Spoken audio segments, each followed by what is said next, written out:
Hi friends, it's Angie with Heart Center Holistic Therapies, and today we're going to go through a sacral chakra sequence. So, for those of you who are not as familiar with the chakras, our sacral chakra is just below the belly button and above the pubic bone, right there in our lower belly. It's what guides our hips. It also brings our pleasure and desires to us, what allows for play and creativity and brings us flow. So let's see if we can bring a little bit more of that into our lives today. We're gonna start staying, no, we're not gonna start standing, we're gonna start sitting. See if my words can catch up with my brain this morning. Always feel free to put a folded towel or blanket underneath your hips. If when you are sitting, it feels like your back is curving to hold you up, you want to have a nice straight spine that feels really good and easy for your body. We're going to start just in a little kind of crisscross applesauce. If you want to place your hands on your sacral chakra, you're welcome to do that. We're going to start finding that long, slow breath. Meeting our body, connecting into it, starting to feel into all the pieces and parts. Maybe we've just been going through our day so far, and this is our time to say, hey, what's up? Hi, my friend. Hopefully you're friends with your body. If not, we'll continue working on that relationship together. Hi, my friend. How are you doing? When you feel like you have a nice, long, slow breathing pattern established, we're going to try and keep that breathing pattern for our practice today. But we're going to start doing just some little bit of circles. We're going to lead with that lower belly. As we inhale, we're going to push it forward, and as we exhale, we're going to pull it back. Just doing some nice little circles here. We'll do a few in one direction, and then we'll reverse, and find our way to the other.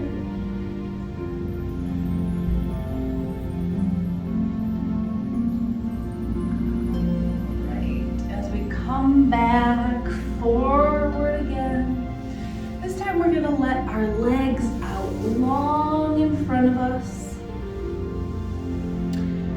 Notice if it starts to feel like your back is doing that curving thing again. We can always have a bend in the knees for a forward fold, which is what we're going to move into here.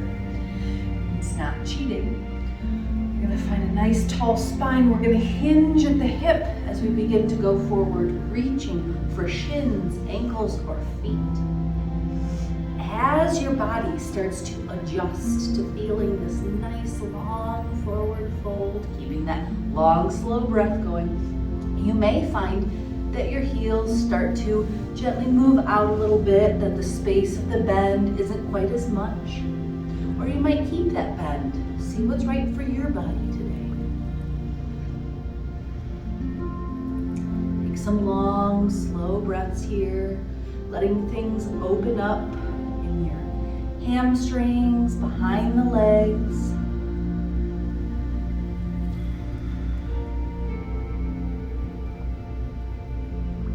And after several slow breaths, we'll gently let this go, rolling back up. We're going to go ahead and bring the bottoms of our feet together for a nice little cobbler's pose. Maybe your toes, like mine, are feeling a little cold. Feel free to warm them up a little bit.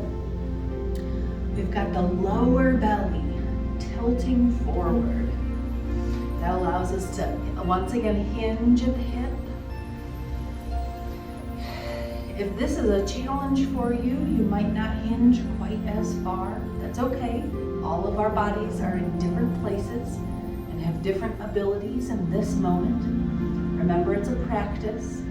Maybe it feels good to add a little weight with your arms, to opening up your legs. Maybe it doesn't. See what feels right for you and your body today. Just getting to the practice. That's the important part. We're gonna breathe as it starts to open through our hips, feeling that on the outer edge, maybe the front hip flexor. You're starting to feel a little bit through here too. Maybe you feel it in the groin or your inner leg. We'll take one more nice, long, slow breath. Slowly bringing ourselves back up. We're gonna bring ourselves into a nice wide angle opening here. And we're gonna practice some tilts of our hips. So just as if we were in cat-cow, tilting the hips back and forth, raising the tailbone to the ceiling and then tucking it under, we're gonna do the same thing, but we're gonna do it while we're seated today. So as I bring my tailbone forward, tucking it under, my belly button is pulling back towards my spine. And then as I push the top of my pelvis forward, my tailbone reaches towards the wall behind me. I like to exhale as I tilt it forward because my belly button's going back towards my spine. And then inhale as I bring it back. Inhaling and exhaling. Find your own slow breath space to tilt back and forth with your pelvis. And maybe you want to put your hands on your hips so that you can feel that tilt of your pelvis back and forth. Awesome. You might start feeling it in your lower abs. Maybe a little bit in your lower back, around your sacrum. Remember, it's okay to feel resistance. We don't want to push into pain. All right. We're going to go ahead and bring ourselves down onto the floor for a moment here. Remember, it's not just about our poses, our asanas. We also want to consider the transitions of things. So still being very kind and caring to your body, gently lowering yourself down onto the floor. We're going to find our way to our backs, our knees bent and pointing towards the ceiling. My feet are flat on the floor here. I'm going to bring my palms face down to the floor. I'm actually going to wiggle my shoulders down and pull the shoulder blades in together. So I'm reaching towards my heels. Your hands might get there, they might not, that's okay. What we're going to find is a nice lift for the hips. Inhaling as we do so. And we're reaching towards those heels. This isn't a bridge pose, we're going for a bow pose. My hands don't quite reach to my feet. Yours might. If you can, go ahead and grab on to your heels. Go ahead and grab on to your ankles. We're going to take several long, slow breaths here.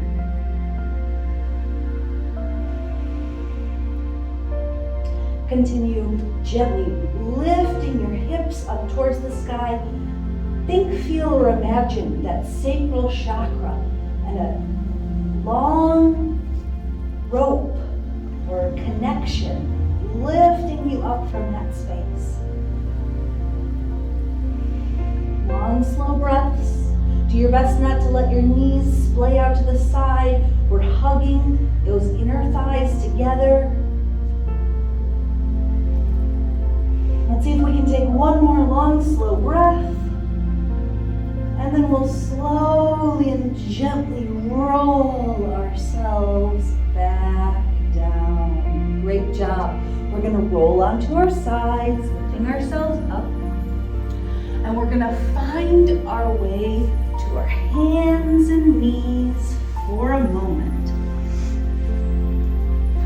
Once you get there, we're going to go ahead and open our knees wide.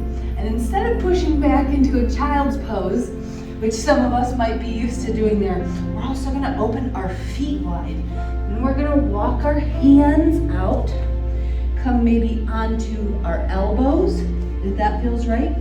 Or if we can come onto our bellies, that's okay too. This is called a frog pose. My knees and my feet are both open wide. I am definitely feeling it in my groin and inner legs here. This is a big hip opener for this area. One of the things we want to remember while we're here is not to let ourselves hang out between our shoulders. We really want to be pushing into our elbows, staying strong in our upper body, even though it's the lower body that's opening. So finding those long, slow breaths here. Sometimes I start to feel a little tension creeping in my shoulders because I'm using them. So I like to just give my head a little shake no, a little nod yes, to make sure that I'm not holding tension in my neck and my shoulders here. Maybe sing yourself a little tune. Awesome. We're going to bring our toes back in. We're going to walk back, gently push ourselves up so we can come back into a nice hands and knees position. Maybe we want to tick the hips a little side to side. That was a lot for that inner groin. We're going to take a foot and bring it forward so that we can find a nice low lunge here. It's okay to grab your foot from the back and bring it forward. Once you've established those nice parallel train tracks for both of your legs, we're pushing into the front foot as we reach up, sliding into that nice long bend. Take a couple of slow breaths here. Backward bend. When you're ready with an exhale, we'll bring the arms down. Maybe just a little stretch back here, a little counter. When we're ready, we're going to bring this leg back. Bring the other leg forward. Again, make sure that you're parallel train tracks so you can have your balance. We're pushing into that front foot as we reach forward for this nice low lunge. Check in with your shoulders. If they're reaching towards the ceiling, we're going to gently bring them back down and away from the ears. Long, slow breaths. When you're ready with an exhale, we'll go ahead and gently lower our arms down. We're going to push our bottoms back just for a little counter to that stretch here. All right, we're almost done. When you come forward this time, go ahead and turn your toes under in the back. We can go ahead and lift up. We'll turn both of our feet towards one side of the mat. Go ahead and pull your belly button up in toward your spine so you can lift your upper body. We're going to keep this nice wide base that we have. Maybe turning the toes out a little bit instead of forward. We're going to bend into our knees. Nice big goddess pose. This is going to be our last one today. So if you want to just close your eyes and feel into it, feel those thigh muscles being strong and holding you up, and be opening wide through the chest. Maybe you can think, feel, or imagine that bright orange sacral chakra lighting up and growing big so it surrounds your whole body. When you're ready, when your thighs feel like they're shaking, we're going to push off from one side. Go ahead and bring it in. Give yourself a nice little pat on the back. I hope you get the opportunity to play your day away. Maybe your week, maybe your month. Enjoy playing with your sacral chakra until we get the opportunity to see each other again. Be well.